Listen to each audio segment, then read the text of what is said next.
안녕하세요. 자산관리 이 대표입니다. 오늘은 실제 투자자산관리 일을 하시는 투자자산관리사 분을 모시고 실제 현장에서 많은 분들이 질문하시는 것들에 대해서 질의응답 형태로 한번 나눠보도록 하겠습니다. 간단하게 자기소개 좀 부탁드리겠습니다. 안녕하세요. 저는 3년차 자산관리 일을 하고 있는 이한나라고 합니다. 저는 저 또한 자산관리 일을 하고 있는데 고객님들한테 말씀드리고 싶은 건 이제 투자가 반드시 병행이 돼야 하는 시기라고 저는 생각을 해요. 왜냐면 월급 관리도 하고 소비에 대한 통제도 많이들 하시겠지만 예적금만으로는 이제 물가 상승률이라든지 이런 것들을 해지할 수가 없기 때문에 투자를 하시되 좀 올바른 아까 말씀 주신 것처럼 좀 관점이라든지 금액이라든지 그리고 반성을 하면서 다시 투자를 경험을 해보시는 거를 저는 적극 권장을 해드리고 있고요. 고객님을 만나다 보면 생길 수 있는 그런 궁금증들을 자산관리 이 대표님께 질문하는 시간을 가져보도록 하겠습니다. 우선 첫 번째로는 우리 자산관리 이 대표님께서는 주식을 처음 접하는 주린이라고 할 수 있는 고객분들께 어떤 이야기를 해주고 싶은지. 저는 일단 주식 투자를 처음 접하시는 분들한테 주식 투자를 가벼운 마음으로 대하지 말라라고 항상 말씀을 드립니다.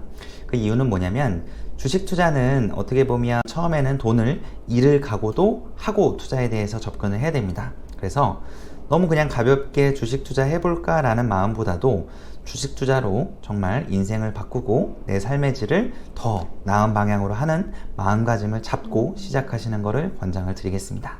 주린이 분들께 좀 얼마 정도의 최소 투자 금액을 가지고 시작하는 걸 권장하시나요? 최소 투자 금액은 100만 원이어도 되고요. 1000만 원이어도 되고 1억이어도 상관은 없지만 일단 소액으로 많은 경험을 쌓으시는 걸 권장을 드립니다. 제가 많이 질문받는 것 중에 하나가 보통 100만 원에서 10% 정도의 수익을 보면 10만 원이라고 하시고 1억에서 10% 수익을 보면 1000만 원이라고 보통 이렇게 말씀하시는데 사람들이 오해하는 것 중에 하나가 무조건 시드 금액이 많아야만 많은 돈을 번다는 거가 잘못된 출발입니다. 돈이라고 하는 거는 적은 돈이더라도 그 100만 원의 돈을 200만 원으로 만들어 본 경험을 할 경우에는 1000만 원을 가져와도 1억을 가져와도 1000만 원, 1억을 벌 수 있는 게 투자 시장입니다. 그래서 처음 시작하실 때는 반드시 많은 돈으로 시작하실 필요 없이 소액으로 많은 경험을 하시면서 그 100만 원을 200만 원으로 300만 원으로 만들어 보시는 걸 권장드리겠습니다.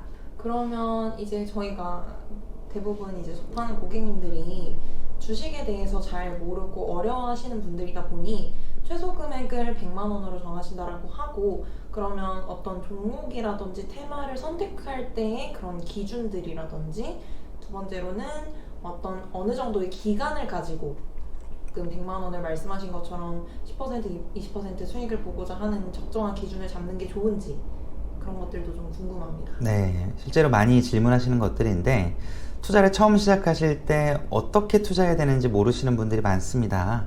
근데 투자 처음 시작하실 때 제일 먼저 정하고 시작해야 되는 거는 뭐냐면 내가 단기 투자 성향의 투자자인지 아니면 중장기 투자 성향의 투자자인지를 먼저 정하고 시작하시는 게 좋습니다. 단기 투자자라고 하면 단기적인 어떠한 이슈들에 따라서 예민하게 뉴스라든지 신문 기사들을 보시면서 단기적인 접근을 하시는 게 맞는 거고요. 중장기적으로 투자를 하시는 분들이라고 하면 기업의 내재 가치 그리고 앞으로의 상승 모멘텀에 대해서 많이 스터디하고 거시적인 경제도 같이 보시면서 투자를 하셔야 되기 때문에 자기 투자 성향에 대해서 반드시 정하고 그 다음에 투자를 하시는 것을 권장을 드리겠습니다. 그러면 투자 성향에 대한 진단 방법은 어떤 것들이 있고 어떤 형태로 좀 하면 좋을까요? 제가 자료를 하나 띄워드릴 텐데요. 투자 성향의 진단은 제가 가능하면 파일도 하나 띄워드리도록 할게요.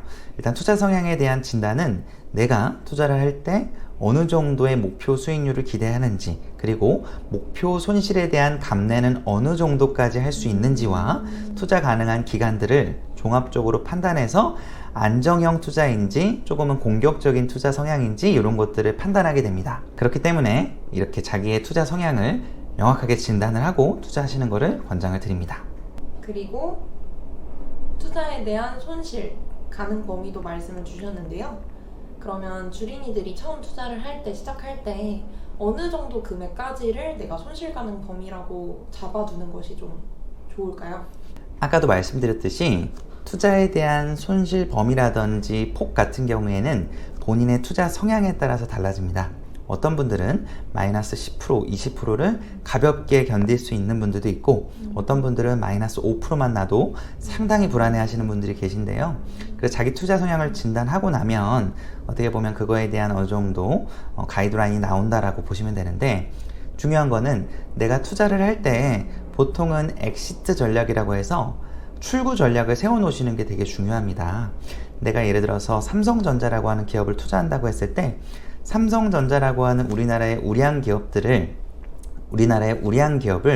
장기적인 전망을 보고 5년, 10년 정도 뒤를 바라보고 투자를 했다라고 하면 지금 당장 6개월, 1년 내에 몇 % 정도 손실이 난 부분은 전혀 중요한 내용이 아니겠죠? 그렇기 때문에 자기가 투자를 시작을 했을 때 어떠한 출구 전략을 갖고 접근을 했는지가 훨씬 더 중요한 내용입니다. 그러면 이런 초보 투자자들 그리고 이제 소액으로 투자를 시작하시는 분들에게 좀 마지막으로 전해주고 싶은 이야기 이런 것들이 있으실까요? 자, 일단 저는 이제 주식 투자를 또 많은 분들한테 권유드리고 진행하시라고 말씀을 드리지만 주식 투자를 용돈벌이 한다는 마음으로 접근을 하시지는 않으셨으면 좋겠어요. 주식 투자를 통해서 자기 인생을 실제로 바꿔나가고 정말 자신의 미래를 바꿔나가고 싶다라는 마음으로 접근을 하시면서 투자를 하셨으면 좋겠고요.